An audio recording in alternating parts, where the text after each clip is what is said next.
Bonjour Frédéric, merci de nous recevoir ici dans l'un de tes lieux d'entraînement, ici à Coulennes donc. On est à moins de 130 jours de l'ouverture des Jeux paralympiques. J'imagine que ça commence à monter, on s'y rapproche de plus en plus maintenant. Ah oui, effectivement, les jours passent, les mois passent, mais pour l'instant, j'y pense pas trop. Je pense plus à ma saison sportive 2024 et effectivement en fonction des résultats que je vais faire tout au long de cette année. Du coup, ça me donnera une bonne idée sur ma sélection pour les Jeux de Paris. Comment vous vous sentez physiquement là, à justement moins de 130 jours des Jeux paralympiques ? Bah écoutez, ça va, je reviens d'une tournée asiatique de 3 semaines sur dur. Donc là, à partir de mercredi, la tournée sur terre arrive avec le premier tournoi qui sera à Munich pendant l'ATP 250. Et donc il y aura un enchaînement, j'ai un programme de tournois et d'entraînement sur terre battue, donc on va dire jusqu'au jeu. Est-ce que vous en savez un petit peu plus sur les détails de votre participation à ces Jeux paralympiques? Est-ce que votre place à ces Jeux de Paris est acquise ou pas encore? Alors non, elle n'est pas encore acquise. Pour donner les critères de sélection, en fait, sur la semaine du 15 juillet, ils prendront les 4 premiers du classement international. Voilà. Pour l'instant, vous êtes deuxième, donc c'est plutôt favorable pour l'instant. Oui, après, il faut défendre, voire marquer des points pour se positionner correctement. Voilà, après, j'ai encore des points à défendre, donc des résultats à faire. Pour l'instant, ça se passe plutôt pas mal, donc il n'y a pas de raison que ça ne le fasse pas. Il y aura 4 sélectionnés au total pour représenter donc la France aux Jeux paralympiques de Paris. Si jamais vous avez la chance d'être dans la délégation française, d'être sélectionné, vous ferez et le simple et le tournoi en double. Alors exactement, il faut savoir que quand on est sélectionné aux Jeux paralympiques, on est sélectionné pour la catégorie simple. Et après, en fonction du nombre de participants, donc c'est 4 athlètes maximum par nation, le sélectionneur en fait constitue ses paires de doubles. Donc moi, pour info, en France, il y a 4 joueurs qui partiront, donc il y aura 2 paires de doubles. Le tournoi de double en plus au niveau des Jeux paralympiques, vous en gardez un bon souvenir j'imagine avec 2012, c'était à Londres avec une médaille d'argent.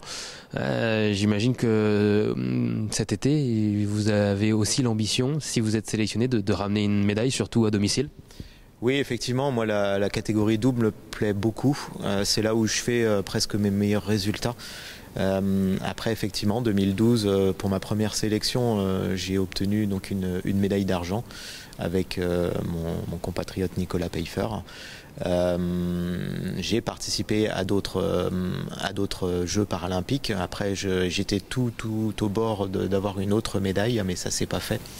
Donc oui, après 2024 à domicile, je serais ravi et effectivement c'est l'objectif de pouvoir donner une petite sœur à la médaille que j'ai actuellement, parce que elle s'ennuie un petit peu dans sa vitrine.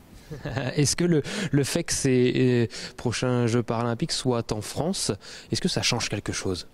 Alors oui, ça va forcément changer quelque chose, j'espère en positif, parce que du coup on est à la maison. Les terrains, on les connaît un petit peu quand même, moi pour avoir participé plusieurs fois à Roland. Je pense qu'on va avoir des séquences d'entraînement dessus ou aux alentours. Mais voilà, puis il va y avoir aussi, j'espère, au niveau médiatique, il va y avoir des choses importantes qui vont être mises en place. Et puis surtout, il va y avoir du public français, peut-être donc de mon entourage, de ma famille. Enfin, il y a plein de monde qui vont se déplacer. Et donc tout ça fait que tous ces encouragements-là vont me permettre peut-être de me transcender un petit peu dans mes performances et pourquoi pas faire, voilà, avec tous ces applaudissements et ces encouragements, et faire un très très bon résultat. Les Jeux paralympiques cet été se dérouleront sur un terrain semblable à celui-là, sur de la terre battue, donc sur les cours de Roland Garros. Est-ce que c'est un terrain qui vous avantage ? Alors oui, il faut savoir que moi, la terre battue, c'est une de mes surfaces préférées. Pour la simple raison, c'est que, alors c'est vrai que le déplacement est un petit peu plus compliqué, ça glisse, mais moi j'ai un gros avantage, c'est que je suis un athlète très léger.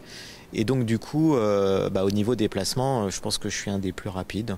Et du coup, ça peut vachement m'avantager pour faire des bons résultats. Est-ce que vous connaissez également le programme, ce que vous avez envie de faire, les prochains objectifs après les Jeux paralympiques de 2024? Non, après je réfléchis pas à ça. Après, moi ce que je dis, tout le monde me demande, ouais, tu arrêtes après Paris et tout. Moi j'ai pas l'ambition pour l'instant d'arrêter. Après, tant que j'ai toujours la motivation et que j'ai pas de blessure, moi je continue, hein, j'ai 45 ans, je pense que je peux faire encore au moins Los Angeles, hein, on verra. Hein, donc je peux pas répondre à cette question parce que même moi je ne connais pas la réponse. Mais on va y aller étape par étape. Vous fixez aucune limite et vous avez bien raison.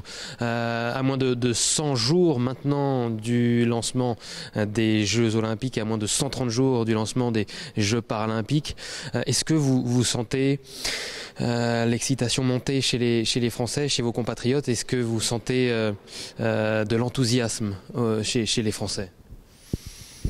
Oui, après c'est vrai qu'on entend beaucoup de choses parler sur ces jeux. Hein. J'ai encore entendu ce midi aux infos comme quoi la soirée d'ouverture, ils avaient peut-être un plan B dû à la menace terroriste. Après, les gens disent après qu'est-ce que réellement il va se passer. Ça va peut-être être un événement qui va être extraordinaire. Donc moi je crois que ce que je vois, donc moi j'attends de voir. Vous avez participé à plusieurs Olympiades.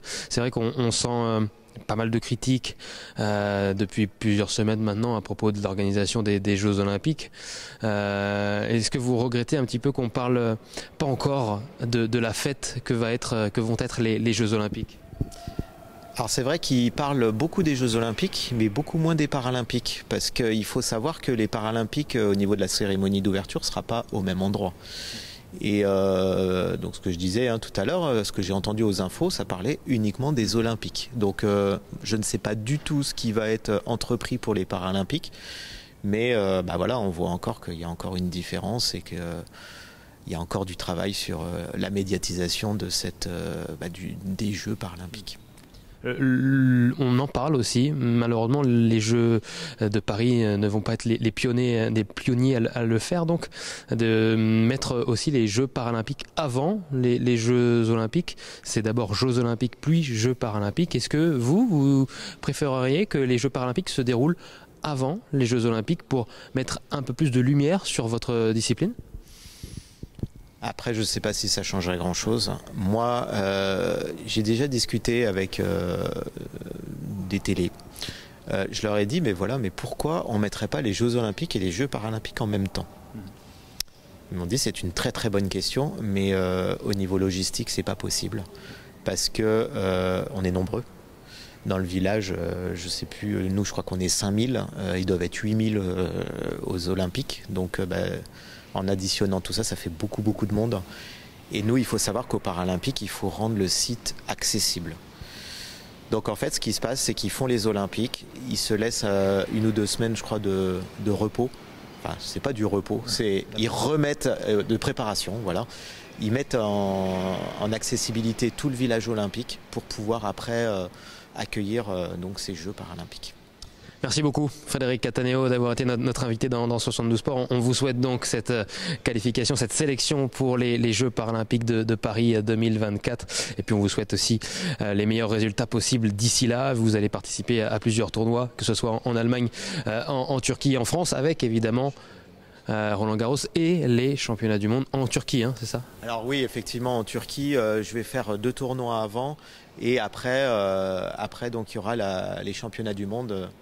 On peut dire en présence de Yannick Noah qui est notre nouveau capitaine et qui sera donc ça sera la première fois pour lui dans cette fonction-là. Donc souhaitons-lui bonne chance et qu'il puisse emmener ses joueurs au plus haut de leur performance. Merci beaucoup Frédéric Cataneo et nous on se retrouve très vite pour un prochain numéro de 72 Sports. Salut!